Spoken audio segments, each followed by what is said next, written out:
Buenas noches a todas y a todos los que nos acompañan a esta primer mesa de diálogo de cine iberoamericano. Esta es la primera de 4 mesas que vamos a tener con diferentes problemáticas a propósito de un ciclo de películas de cine iberoamericano que se están pasando por las noches en Capital 21. Son 65 películas y hemos escogido 20 de ellas para hacer estas mesas de diálogo. Nos acompañan, en esta ocasión tenemos 2 películas venezolanas que son ficciones y 2 películas mexicanas que son documentales. De parte de Venezuela está la película Azul, Alma de Princesa, de Luis Alberto Lamata de Venezuela. Para comentarla nos acompaña por medio de una plataforma digital la actriz principal de la película, Marielis Rivas, que interpreta el papel de Ventura Mandinga. Bienvenida, Marielis.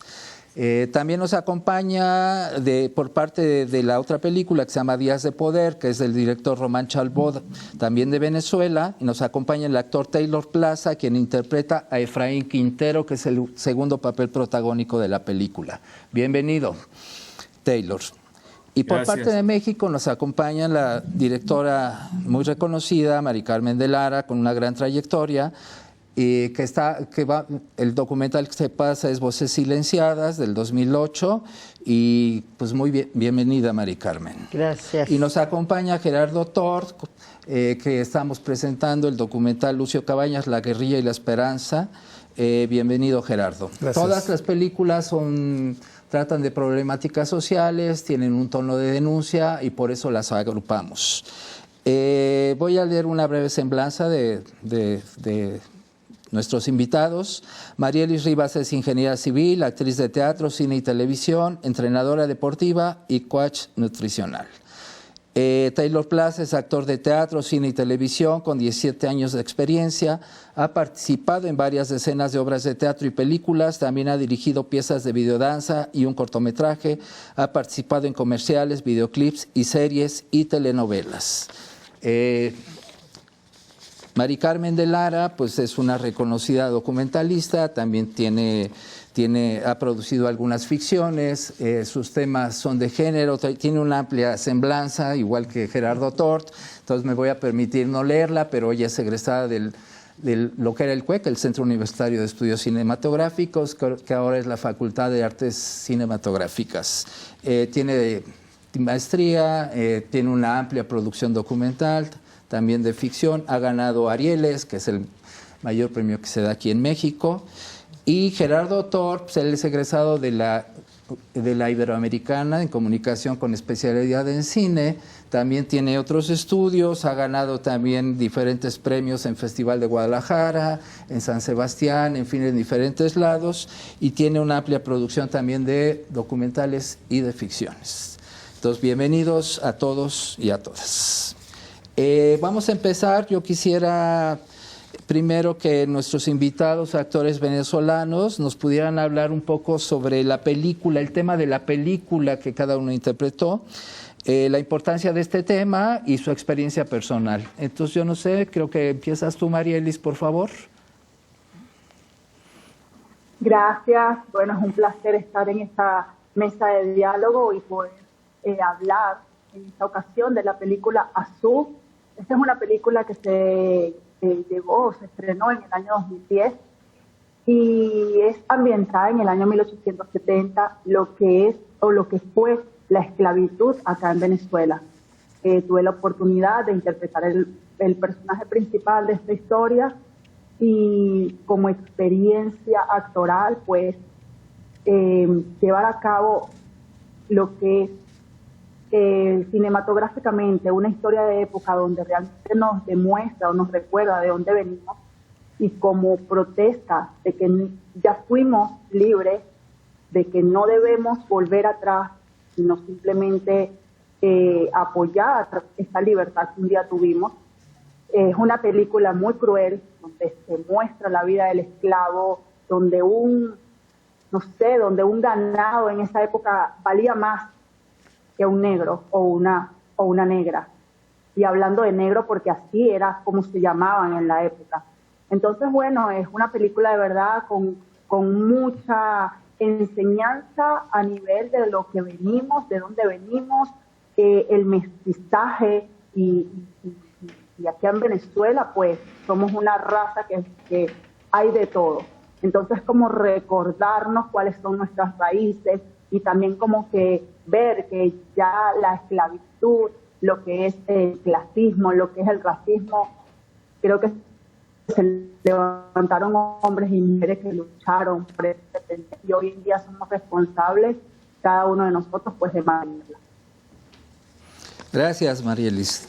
¿Y tú, Taylor, nos puedes comentar sobre el tema de la película, su importancia y tu experiencia como actor? Bueno, muchísimas gracias por la invitación. Yo soy Taylor Plaza, actor de Días de Poder de Román Chalbot. Interpreto al personaje de Efraín Quintero, que, bueno, Días de Poder es una película de contexto histórico de nuestra historia de Venezuela, con mucha ficción, que principalmente se enfoca en contar la historia de un hombre que juega en un partido, luego llega al poder y hace el rol contrario, ¿no? Es una película que desarrolla como tema cómo el poder corrompe los principios del hombre. Y bueno, mi experiencia dentro de la película fue muy significativa para mí, en principio porque es la única película que he hecho hasta ahora en la que he participado como actor principal sobre todo, porque yo estaba saliendo de la universidad de graduarme de licenciado en teatro, mención actuación, y de pronto quedé en esta película y para mí eso fue como un premio del destino, fue una gran experiencia, fue un gran aprendizaje, porque además pude ser asistente de script dentro de la película y al mismo tiempo hacía mis pasantías universitarias dentro del rodaje por los tiempos y fue una gran experiencia que voy a recordar toda mi vida. Gracias, Taylor. Mari Carmen y Gerardo, quisiera que nos comentaran por qué escogieron los temas que escogieron para los documentales que hicieron, ¿no? Por un lado, pues un movimiento guerrillero, la guerra sucia, la represión que vino del Estado hasta exterminar este movimiento, y por otro lado, también el papel del Estado como represor, como censurador de voces críticas en medios, ¿no? En medios que además ahora que lo volví a ver, pues me pareció que pues, los documentales son una memoria, ¿no? Porque 3 de los personajes principales que salen en tu documental ya fallecieron, ¿no? Y es muy reciente, o sea, Leñero, también Granados Chapa y Monsiváis. Exacto. Bueno, en mi caso, Voces Silenciadas, que es una codirección con Polo Best, tenía que ver básicamente con ese momento en que a Carmen la expulsan de la radio. Me parecía que hay una serie de historias en México donde los periodistas no han tenido la libertad de expresión y que también eso nos ha llevado a una situación de extrema violencia. Hay también los primeros momentos, o no necesariamente los primeros, porque Buendía fue un periodista castigado desde antes, pero hay esta memoria que lleva esa línea Granados Chapa, donde nos habla de precisamente cómo se ha construido la relación de los medios y el Estado, por un lado, y por otra parte, cómo esas decisiones, cuando alguien se siente afectado y no tiene ni punto de vista crítico, ni tolerancia, ni mucho menos, inmediatamente desde el poder acude a la represión. Entonces es brutal cómo ha venido sucediendo los asesinatos de periodistas hasta la fecha, y el documental va ilustrando el suceso de un acallamiento a Carmen, una necesidad de movilización desde la sociedad civil y a la vez también la violencia que ha habido contra los periodistas. ¿Y en tu caso, Gerardo? Mira, La guerrilla y la esperanza, que así es el título original, La guerrilla y la esperanza, Lucio Cabañas, fue, justo tú lo dijiste, fue un intento de recuperar una memoria que había permanecido latente y sobajada, que era de los años de la guerra sucia en México. Los años, 70 y 80, a raíz de los movimientos sociales, que muchos de ellos, muchos compañeros compañeros en la lucha se radicalizaron, pasaron a la clandestinidad y conformaron las guerrillas, ¿no?, de los años 70 y 80 incluso, ¿no? Y el documental se dio, yo diría que por accidente. Nosotros estábamos, yo filmé De la calle, que fue mi ópera prima en el año 2000, se estrenó en el 2001. Coincidentemente, o así son las cosas, en el 2000 hubo un cambio de partido en el poder en México. Es decir, llegó el PAN, llegó Vicente Fox, y en su discurso dejó entrever, por ahí de 2001, 2002 incluso, que se podrían abrir los archivos para hacer una revisión de todo lo que había pasado en los años de la Guerra Sucia. A mí me sedujo el tema muchísimo, y con Marina, que es mi compañera guionista, Marina Stavenhagen, construimos un argumento de ficción, que había un desaparecido en la Guerra Sucia y que, dada la apertura de los archivos que se iba a dar, esa fue una promesa de Fox, se constituyó de hecho una fiscalía con un nombre muy rimbombante, con Prieto a la cabeza y tal, que creo que no creo que aportara nada, la verdad. Pero la gente, muchos de los familiares,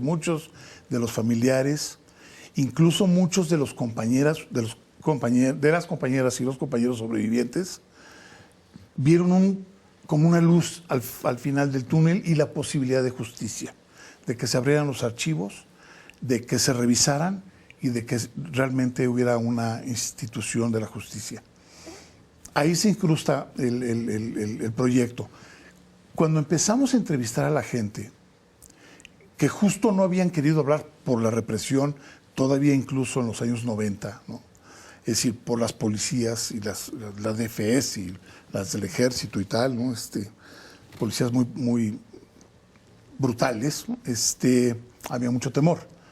Pero al darse este hecho, mucha gente se animó a dar sus testimonios. Y nosotros estábamos buscando esas pequeñas historias para darle carnita a los personajes de la ficción. De pronto, el material empezó a crecer y cada vez más gente, y las historias poderosas y dolorosas, y realmente nos estábamos convirtiendo en depositarios de los testimonios de toda esta gente, y decidimos parar el proyecto de ficción y hacer el documental. Y escogimos un personaje que nos parecía central, simbólico, que es Lucio Cabañas, un maestro rural de la Sierra de Guerrero, con una lucha muy importante, no nada más en Guerrero, porque anduvo también aquí en la ciudad, pero también en Coahuila y en varias partes de la República, pero con una visión de lucha muy focalizada. Él tenía una lucha para los guerrerenses, los copreros, quiero decir, como el campesinado local. Y era un maestro rural, ¿no? Entonces él se convierte en un símbolo, y después yo creo que los actos que llevó a cabo, que fueron incluso gloriosos, se les llama así. Yo sé que no puede haber dos ejércitos al mismo tiempo en el mismo país, pero él conformó unas fuerzas armadas que dio golpes espectaculares al ejército mexicano. No digo que esto esté bien o mal, hablo como testimonio histórico, y él se convierte en un símbolo, y yo digo que hasta en un héroe, ¿no? Y su figura y su imagen y su memoria trasciende. Y eso es lo que nos animó a llevar a la pantalla del documental.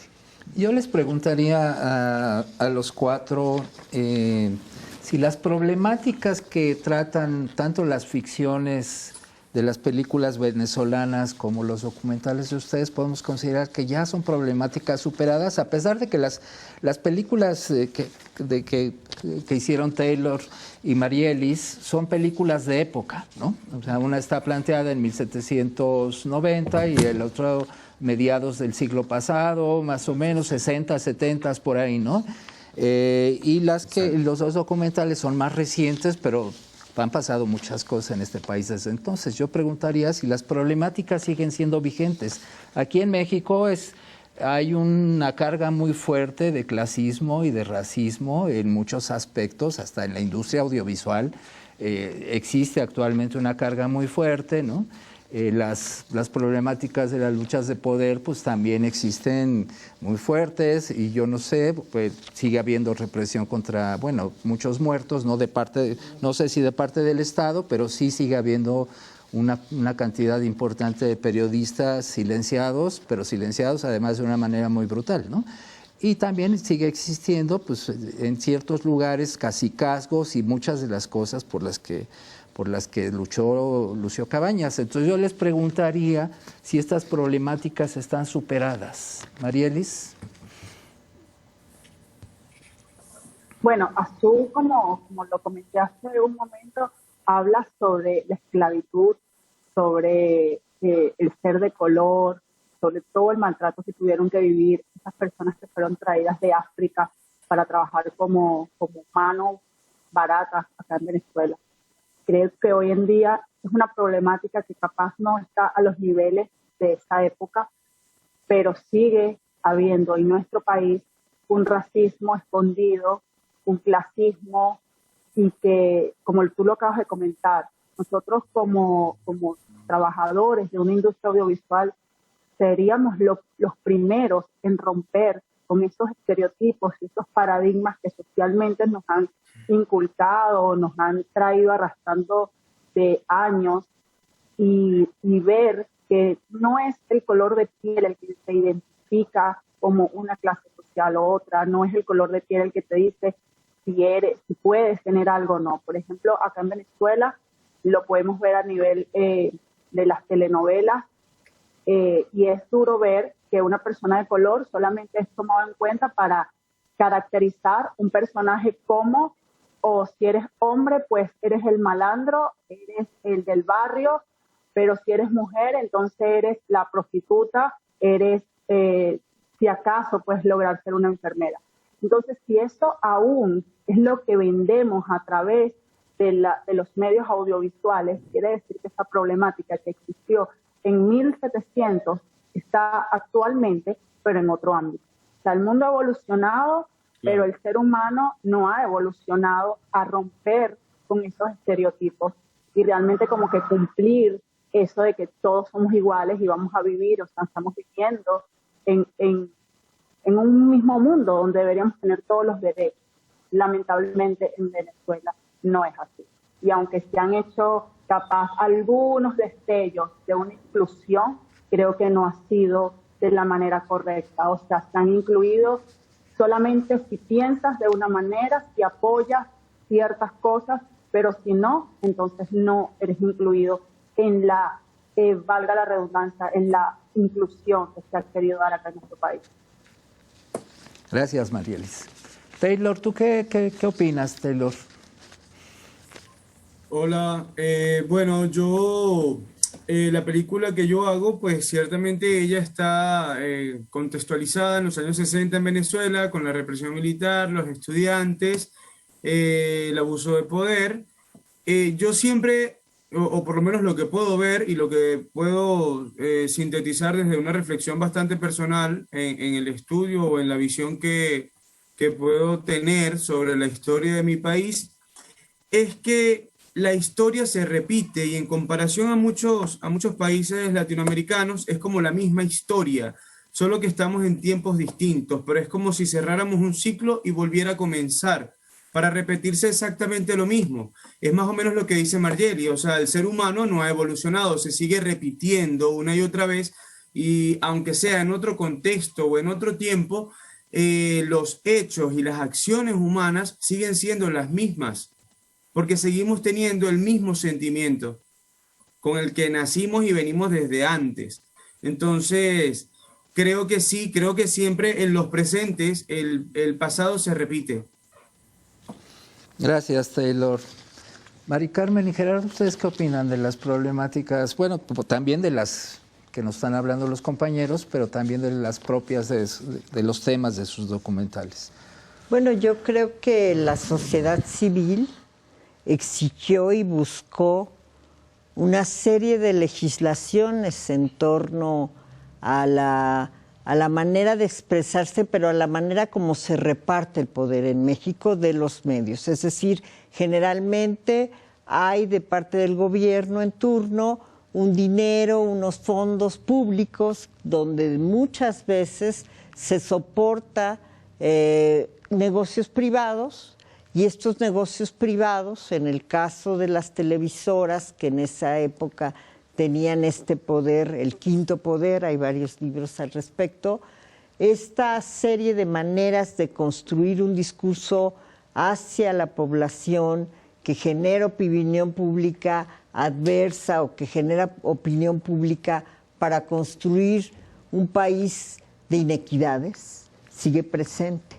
Sigue presente tal vez porque va más allá de una situación donde los intereses económicos siguen dictando qué se dice y qué no, pero también sigue habiendo una relación de temor, creo yo, en relación a la libertad de expresión, a pesar de que la irrupción de las redes sociales es algo que efectivamente modifica los discursos entre la ciudadanía y las televisoras en términos de lo noticioso.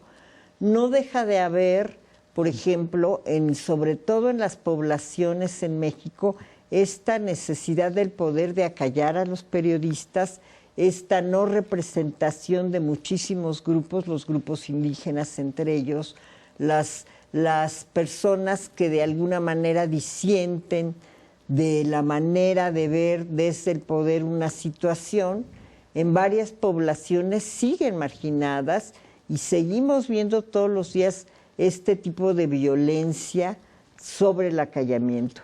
Yo creo que la historia nos ha enseñado cosas, nos ha enseñado a construir cosas y que sería terrible negar la trayectoria de las luchas de la ciudadanía. En ese sentido, creo que la ciudadanía va teniendo cada vez más elementos para analizar una situación y a lo mejor ya no tan fácil se la cree. A eso me refiero. O sea, hay una parte de la manera de construir el discurso desde el poder donde hay una sociedad para mí más crítica. En ese sentido creo que hay cambios. Sin embargo, no niego que los temas que se ocuparon, por ejemplo, la manera en que se dio la censura en el 68, la manera en que se ha dado la censura en otras cosas, tiene que ver también con la distribución de la información. Y en ese sentido, pues se tiene que permitir que exista más financiamiento a temas que tienen que ver con la cultura, tiene que haber también una apertura a otras voces, ¿no? Y esas voces no nada más tener un soporte como muchas veces lo hacen los grupos independientes, sino poder distribuir de otras maneras y retomar, y creo que este esfuerzo de mostrar el cine iberoamericano aquí en este canal tiene que ver con eso, con dar una presencia, con buscar salidas más públicas, con encontrar que el documental se tiene que difundir más, que esa ha sido una lucha pues tuya, de Gerardo, de todos los cineastas, por abrir espacios en contra de un discurso hegemónico norteamericano, básicamente, ¿no? Gerardo. Fíjate que estaba muy atento a las respuestas incluso de los compas venezolanos y finalmente son puntos donde no hay manera de escaparse, es decir, es como un solo ente Latinoamérica, ¿no? Y siento que hay temas que son atávicos, ¿no? No sé si sean ya hasta como condena, pero por supuesto que la cuestión de clases y todo esto son asignaturas pendientes, pero también pues la lucha por el poder y el ejercicio del poder y los grupos de poder y pues las luchas que tiene que dar la ciudadanía, ¿no? Para obtener espacios en todos los territorios, ¿no? En el económico, en el laboral, en el educativo, en el de salud, en los medios, en todos los ámbitos, ¿no? Es decir, y pareciera que son patrones que se repiten, ¿no? Aquí como dato curioso o como dato noticioso, ayer el presidente de la República, López Obrador, tuvo un encuentro con los familiares de desaparecidos de la Guerra Sucia. Y hay un nuevo intento de restablecer o de restituir ese daño que se cometió en México y que pasó sistemáticamente en la mayoría de los países latinoamericanos. No voy a reconstruir la memoria, pero es una memoria dolorosa. Y cada uno de los países se han dedicado a reconstruir su propia memoria, pero y el documental ha fungido como pieza clave, como una herramienta, como un arma, como una instancia para poder primero sí reconstruir la memoria, pero también como para poder gritar, son las voces acalladas. Este intento, este compromiso, nuevo compromiso que establece, y es a través de una fiscalía, ¿no? Es como una fiscalía de la verdad. Vamos a ver hasta dónde llega, porque es muy complicada la instancia jurídica que eso implica, ¿no? Pero sí habla de una voluntad de poder acercarse a la gente que fue acallada por pensar de diferente manera frente a una instancia en el poder, ¿no? Y que no nada más fueron acallados, sino que fueron desaparecidos, bueno, los vuelos de la muerte famosos en varios países. Aprendimos de eso en Latinoamérica, en Chile, en el Plan Cóndor y todo esto. Hubo aquí en México, pero también muchos pueblos devastados. Devastados no nada más a nivel vital, digamos, o sea, las poblaciones mataban a los campesinos, a las mujeres las violaban, y había como una violencia desmedida, no era como una lucha entre pares, ¿no? Es decir, había una intención de erradicar a ciertas poblaciones y a ciertos personajes que eran molestos para el poder. Yo creo que, como dicen, el mundo ha cambiado, pero yo no sé para dónde ha cambiado, si ha cambiado para mejor o para peor. Estamos hablando de México, 90,000 desaparecidos. Desaparecidos.